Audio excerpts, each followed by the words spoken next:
dahil may nabili ako ng patani, tara samahan nyo akong lutuin natin ito. Siyempre huhugasan muna natin ito ng mabuti at ang asawa ko ang maghihiwa nito ng katamtamang laki, pati na rin ang bawang, sibuyas at kamatis. Igigisa na natin ang bawang, sibuyas at ang ating kamatis. Kailangan lutong-luto ang ating kamatis bago natin ilalagay ang ating isasahog na giniling. Habang iginigisa natin ito, maglalagay tayo ng paminta, seasoning at hahayaan lang natin ito na magisa ng mabuti. Be sure na magisa muna natin ng mabuti ang ating giniling bago natin ilagay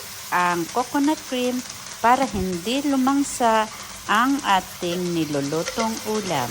Hahayaan muna natin ito na mag-combine ang mga ingredients at kumulo, saka isusunod na nating ilagay ang ating hiniwang patani. Hahayaan lang natin ito na maluto at kumunti ang sabaw, kaya tatakpan muna natin ito.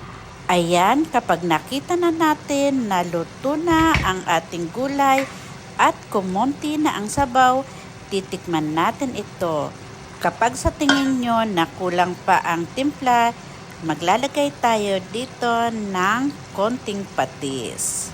Once in a while, hahaluin natin ito para hindi masunog ang ating niluluto. Ayan mga ka-friendship, amoy na amoy ko na ang ating niluluto dahil konti na ang sabaw at nagmamantika na ito.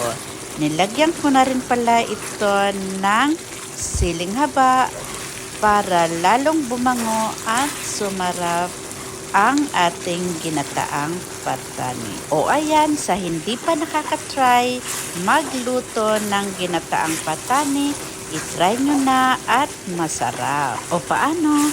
Thank you so much ulit at see you in my next video.